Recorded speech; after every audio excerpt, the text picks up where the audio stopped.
Saviez-vous qu'aucun joueur anglais n'a joué en Liga depuis David Beckham? Eh oui, depuis son départ du Real Madrid en 2007, l'Espagne est restée 17 ans sans le moindre anglais. Mais ça, c'était avant. Aujourd'hui, ils sont 4 à ramener le drapeau anglais sur les pelouses espagnoles. Numéro 4, Jude Bellingham. Arrivé en 2023 depuis Dortmund au Real Madrid, il est déjà devenu, à seulement 22 ans, un véritable patron du milieu et une idole au Bernabéu. Numéro 3, Conor Gallagher. Transféré en 2024 de Chelsea à l'Atlético Madrid, ce milieu combatif et infatigable est parfait pour le pressing intense et l'énergie du style Simeone. Numéro 2, Trent Alexander-Arnold. En 2025, il quitte Liverpool pour rejoindre le Real Madrid. Expert des centres précis et des coups francs, il promet de faire briller Vinicius et Mbappé. Et le numéro 1, c'est un attaquant anglais arrivé en prêt depuis Manchester United au FC Barcelone. Rapide, technique et capable de marquer comme de faire marquer. Un pari risqué, mais s'il retrouve son meilleur niveau, il pourrait devenir l'une des sensations de la saison. Alors, vous avez deviné qui c'est? Mettez son nom en commentaire.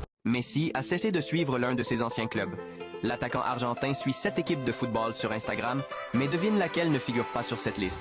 Évidemment, il suit l'équipe nationale d'Argentine, sa chère albiceleste.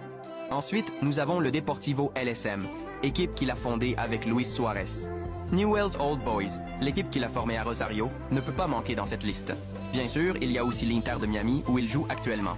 Le suivant est Manchester City. Il n'a jamais joué là-bas, mais il le suit par affection pour Pep Guardiola, son plus grand mentor. Encore plus surprenant, il suit aussi Chelsea. Barcelone, évidemment, est sur cette liste. L'équipe qu'il aime le plus. Mais, sais-tu quel club manque? Ainsi est, le Paris Saint-Germain. Malgré avoir été dans la capitale française pendant 2 saisons, Messi a décidé de ne plus les suivre. Ce n'est pas une surprise, car c'est la seule équipe qu'il a huée pendant qu'il y jouait. Messi ne s'est pas soucié de la fortune que les Parisiens lui ont payée. Il n'a aucune affection pour ce club et préfère rester à l'écart.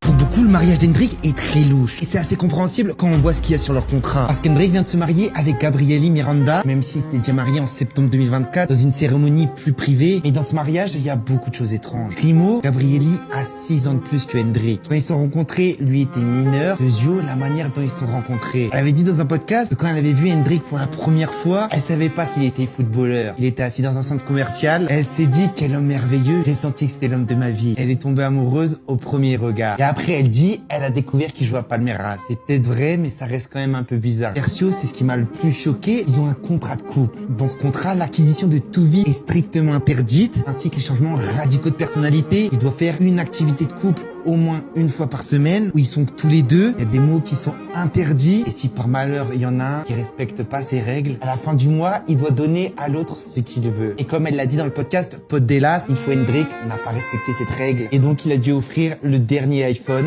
à sa meuf. S'il y a divorce, c'est 50-50. Espérons pour lui que ça ne soit pas nécessaire. Pendant que tout le monde parle du transfert de Rashford au Barça, d'Ekitike à Liverpool, une nouvelle recrue d'Arsenal vient de changer l'histoire du football féminin et personne n'en parle. Car si chez les hommes, on a banalisé les transferts à plus de 100 millions d'euros, où c'est devenu normal, comme Ekitike à Liverpool, alors que c'est un joueur que quand même peu connaissent, qui a jamais vraiment réussi à s'imposer au PSG. Et dans le football féminin, on vient d'assister à un transfert qui va faire passer le foot féminin dans une autre dimension. La joueuse Olivia Smith, qui est canadienne, a commencé sa carrière à Penn State, puis est passée pro avec Toronto. Son talent était indéniable au Canada, donc elle est partie au Portugal, où là, elle a explosé. Avec le Sporting Lisbonne, elle a marqué 13 buts en seulement 18 matchs. En juillet 2024, c'est Liverpool qui la recrute pour 232 000 euros. Lors de la saison 2024-2025, elle fera une saison exceptionnelle avec Liverpool, notamment face à Arsenal, qui a été épaté par son talent, donc la recruter pour le mercato 2025, pour la somme d'1 160 000 000 d'euros. Un transfert qui est historique, devenant le premier transfert à 7 chiffres dans le foot féminin.